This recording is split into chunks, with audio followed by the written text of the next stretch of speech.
I'm great. How are you? Good, good. Nice to meet you.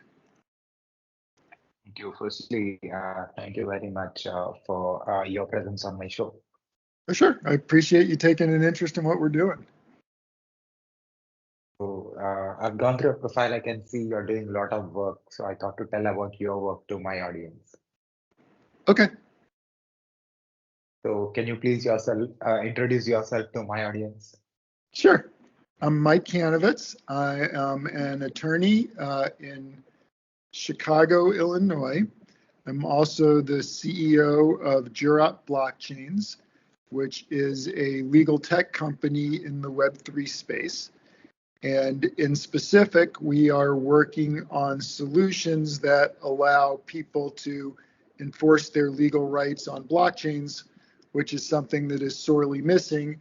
And one of the reasons why there's so much fraud and hacking that takes place in the Web3 world, because if somebody does fall for one of those scams, there's very little they can do to recover afterwards. And so that's one of the major problems we're trying to solve. So, you're from? Pardon?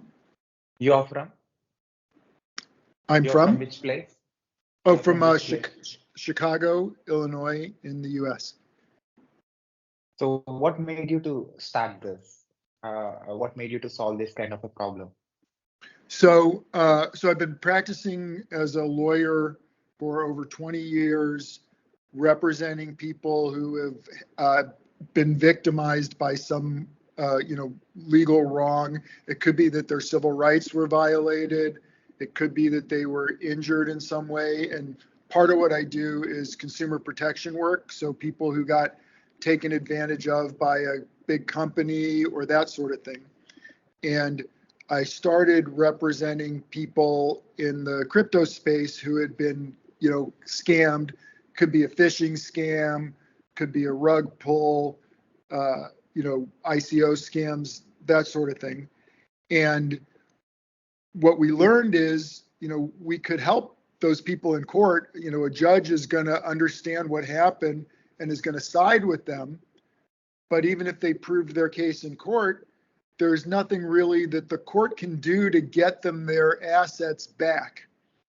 Uh, and that is because blockchains aren't able to follow the law themselves and also won't accept any outside authority requiring them to follow the law. So we realized that that was a big problem, not just for our clients, but for Web3 in general, because if you're going to have a bustling, not just a community, but a whole ecosystem that's based upon, a decentralized internet, there's got to be some way to enforce the law.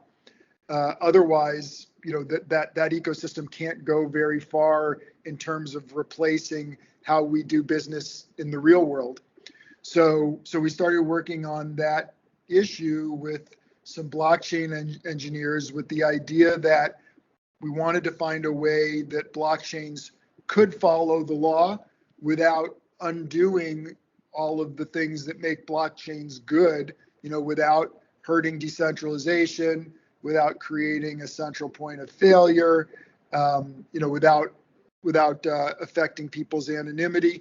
And so we spent about 2 years working on that, and we designed Jurat, which is this technology that allows it to happen and is also the name of our company, and then eventually incorporated that into a blockchain that is a Bitcoin fork that we call JTC Network.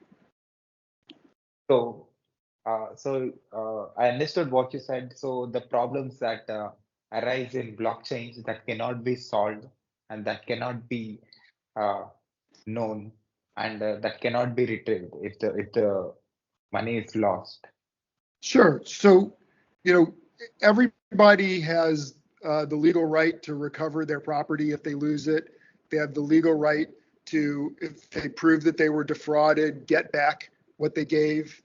And that's true whether you're doing a transaction in the real world or doing a transaction on a blockchain. That the law applies the same, but on a blockchain, you have no effective way of enforcing your legal rights. And so that's a limitation for all of blockchain, because there's a lot of activities that take place in the real world that you can't have on blockchain if you can't enforce your legal rights. So like, big corporations with sophisticated contracts, they might have a contract that is 100 pages long, and it's still going to end up in litigation sometimes, because you can't even account for all the things that could go wrong. If they were to pay in cryptocurrency or use a smart contract, then they wouldn't be able to enforce their rights when something goes wrong. And so they're not going to use smart contracts for that arrangement. They're not going to pay in cryptocurrency for that arrangement. And so that's a big inhibitor to adoption of blockchain and Web3 and DAOs and cryptocurrency, all these technologies that have an awful lot of benefits. Their use cases are limited when you're unable to apply the law in daily use. So that's the problem that we set out to solve.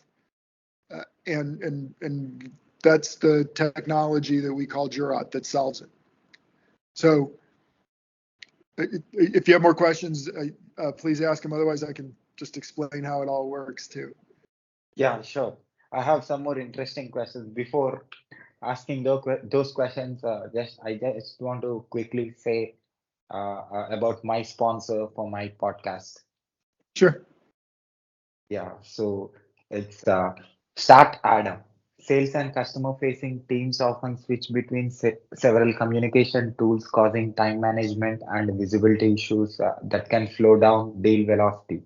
The solution: join Start Adam, where conversation converts. With Start Adam, your team can centralize all communications within your chat tool.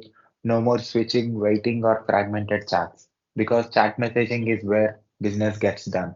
Sales teams can stay in Slack or Microsoft Teams and connect with customers, leads, or candidates on their existing chat tool, building better relationships through constant communication in inbound or outbound messaging. Make it encrypted and compliant.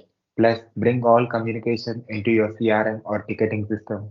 No data entry required. Join Start Adam to enhance customer relationships and close deals at hyperspeed with unified chat. Thanks again, Mike, for your presence on my show. Hey, my pleasure. So, being a lawyer and understanding how the rights of human beings and what made you to come into technology and understand the technological problems which humans are facing and that you want to solve. So, well, like I said, I was doing consumer protection cases for people who had been defrauded in the cryptocurrency world. And, the law was perfectly sufficient to protect them. It's illegal to send a phishing scam link. It's illegal to tell the world that you're going to sell this coin with the intention of just running off with the liquidity after the people purchase the coin. That's fraud. So the law, already did a good job of addressing the sorts of legal problems that people had in the crypto world. But there was a technological problem in terms of actually being able to enforce the law. And so the reason why there's so much lawlessness taking place in the crypto world, so much fraud and hacking, and the reason why a ransomware exploiter wants to be paid in Bitcoin and not in dollars is because there's this missing technological piece. So what I knew is that if I was going to be able to help the sort of people who were asking me for help, and if in general, the courts and my profession were going to be able to play a role in the future of Web3, there needed to be a technological fix. And so that's what drew me in. So, what do you say about blockchain technology? What do I say about it? Yeah. Well, I mean, I think it's very powerful.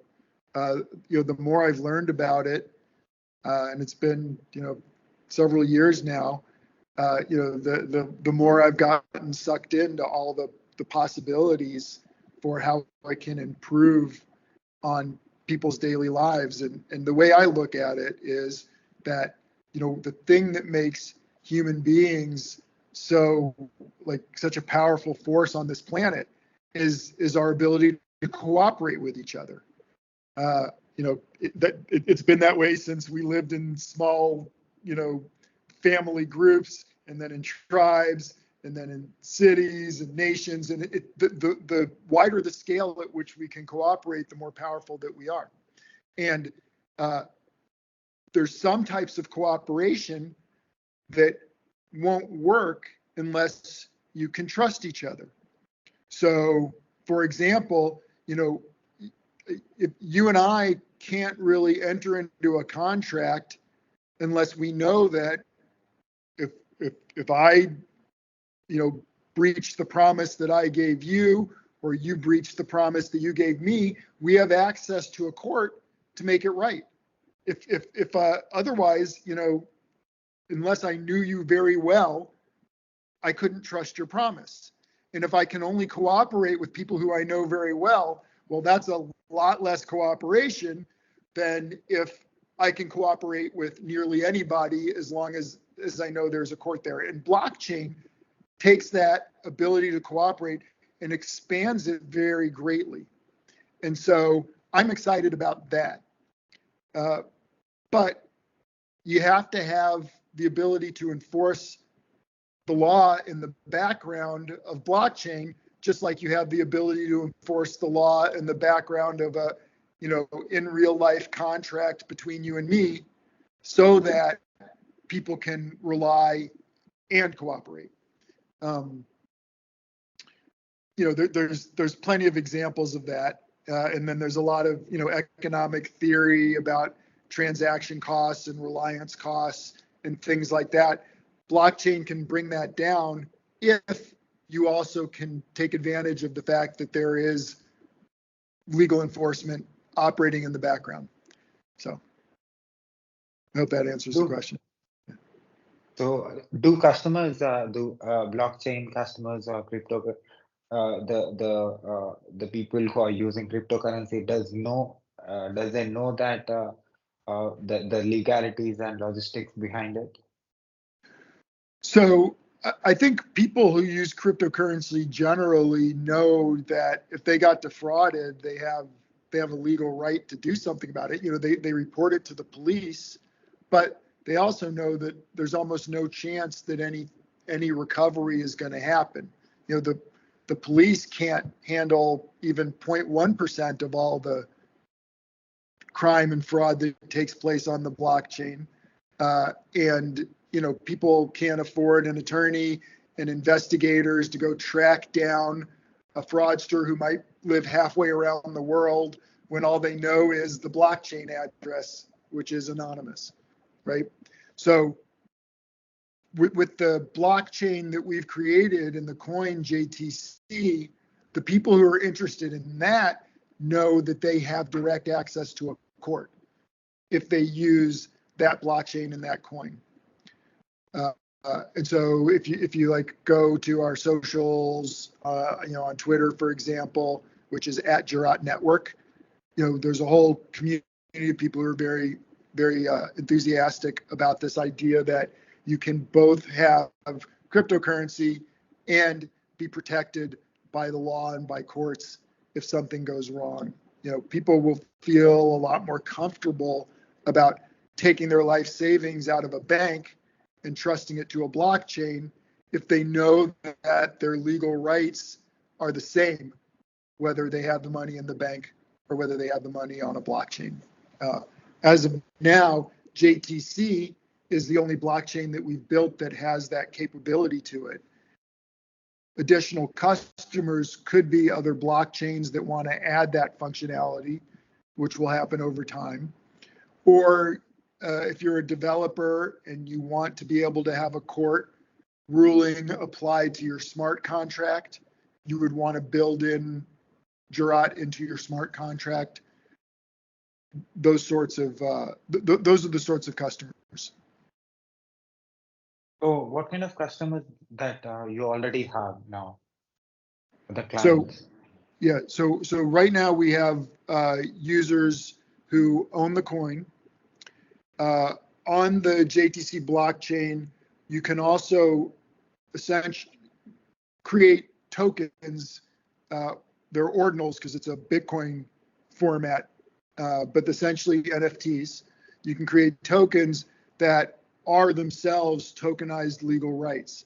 So if you wanted to create an NFT on Ethereum, you could, and people do, but there's a lot of controversy around what is it that you just created? You know, what did you actually sell when you sold that NFT? What are the legal rights of the person that bought them? What copyrights did you, let's say you're a digital artist, preserve when you sold that token?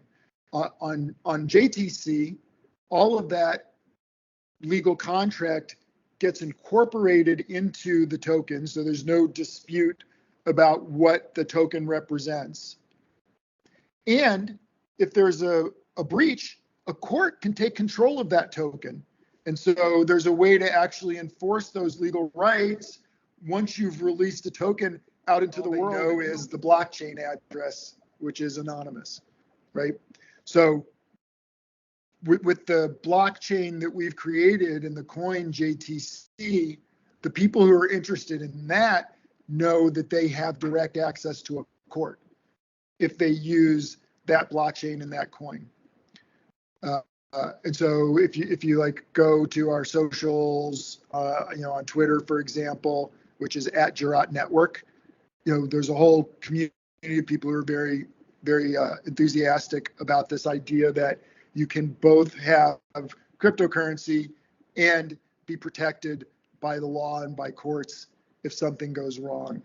People will feel a lot more comfortable about taking their life savings out of a bank and trusting it to a blockchain if they know that their legal rights are the same, whether they have the money in the bank or whether they have the money on a blockchain. As of now, JTC is the only blockchain that we've built that has that capability to it.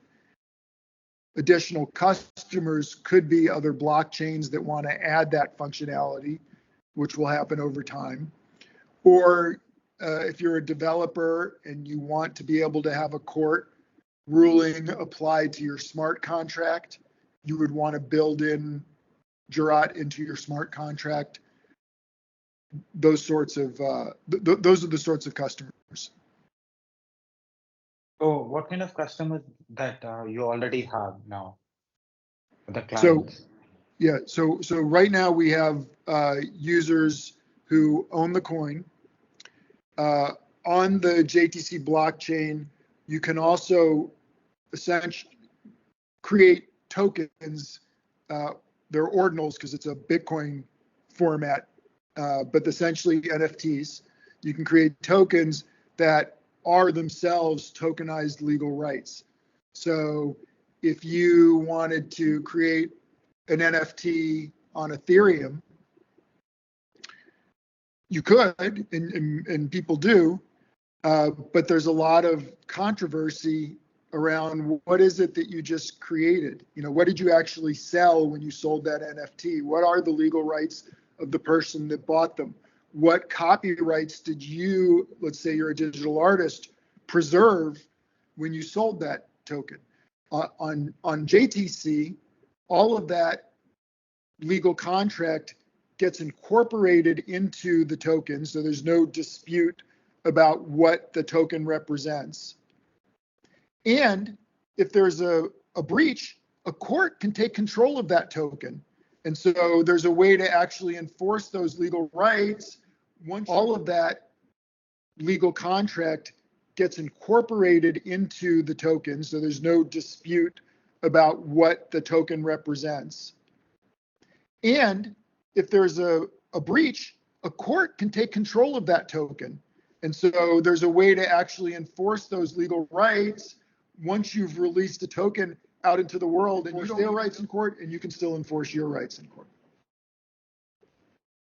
So who can use this, and who can get benefit from this?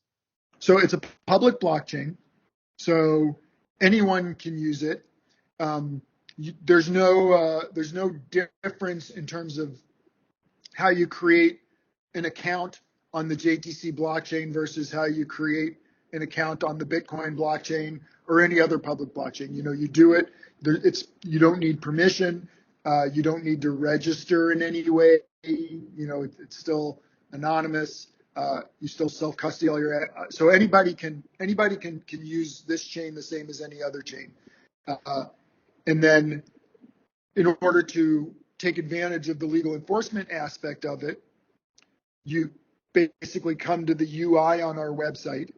You generate some codes that you can give to a judge. And if the judge agrees with you, then the judge can include the code in their written opinion. And then the nodes can understand what the judge is requiring the blockchain to do. So how this system works? So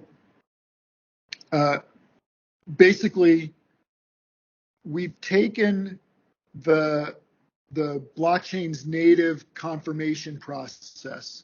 So for example, with Bitcoin, before the nodes accept a transaction into a block, they confirm that transaction is signed by the private key of the account that is, trying to send the coins, right? And if it's not properly signed, the nodes will reject it. It won't find its way into a block. So in order to preserve the same level of decentralization as the network would already have, we have our nodes get an extra capability. So if a transaction is signed by the private key, they'll put it in a block just like any other node.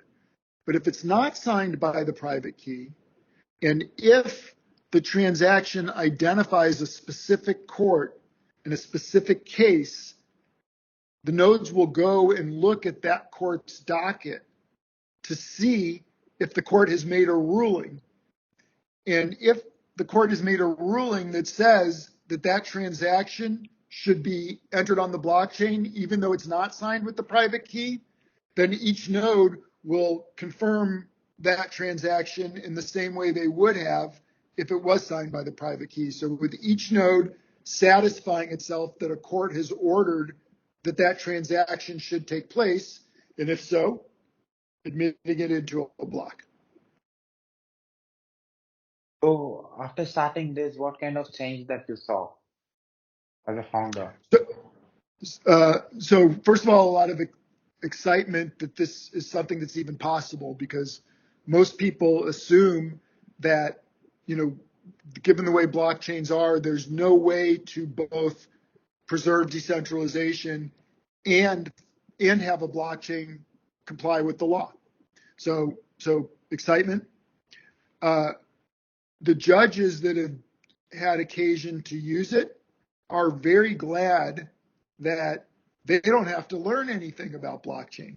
It would be a heavy lift if you had to take, all of these judges and say, okay, download a wallet, hide your seed phrase, do all of these things that you don't normally do as a judge, just so that you can decide a case that has to do with blockchain. Well, we took all of that out of the equation by simply asking the judges to do what they already do. And so, like, as I was saying, if you are suing someone, you would come to our UI and you generate a code that says, essentially, it's a hash, but it stands for move coins from the account that I'm saying stole them from me back to my account. So if someone stole 5 coins out of your wallet and they're sitting in another wallet, you use that wallet address, you'd use the number 5, you'd use your wallet address, and then the transaction would be to send the coins from that wallet to your wallet. And if a judge agrees with you, they cut and paste that hash that you've given them, and they do what they normally do. They write their opinion, and then they put that hash in their written opinion. And then they docket the written opinion the way they normally would. And our nodes can go out and look at the docket and see if that hash is in there. And if it is, they can confirm the transaction. That's really no different than what courts already do. If someone had stolen money out of your bank account, you'd need to tell the judge, here's the name of my bank, here's my bank account, here's the amount that should be credited to my bank account. And if the judge agreed with you, the judge would write an opinion, and then they'd have to cut and paste that information and put it in the opinion so that the bank knows which account. Same thing, except we've now translated that to how blockchains, denote their accounts. So basically, from the perspective of a judge, they don't have to do anything different than they normally do, which is really important because we know we can't tell judges how to go about, handling their cases. We have to figure out how to fit together with how they're already handling their cases. And so that's what we've done. So, what are the common questions that you get from your clients? So people want to understand, well, they're not our clients because we're not practicing law. We're not actually doing the lawsuits for them. And I'm talking about Jurat. I'm not talking about what I do as a lawyer. But like the technology is simply, for lack of a better word, a bridge between courts and blockchains. And so we support the ability for blockchains to know what a judge has ruled. We're not actually going into court and representing people. They can hire a lawyer to do that, or they could file a lawsuit on their own to do that. So people have questions about how to actually have that bridge work. They want to understand, what is the magic that allows us to do this while still being able to stay decentralized. They're concerned to make sure that the blockchain account is still anonymous, things like that. They want to know that they're keeping all of the things that are already good about their blockchain. And who are your customers? Who are your clients? I'm sorry? Who are your clients? Well, client is like a magic word for me because as a lawyer, my client is someone who I've taken on their case and represented. So I don't consider Jurat as having clients; it has customers. And so the customers are for the JTC blockchain, the JTC coin. They're people who want to transact using a cryptocurrency where they know that they have legal recourse for that transaction. So that would tend to be people who have larger transactions where if it went bad, the transaction is large enough where it makes sense to file a lawsuit. If it's a $5 transaction, you can't afford to file a lawsuit for that. So larger cryptocurrency transactions.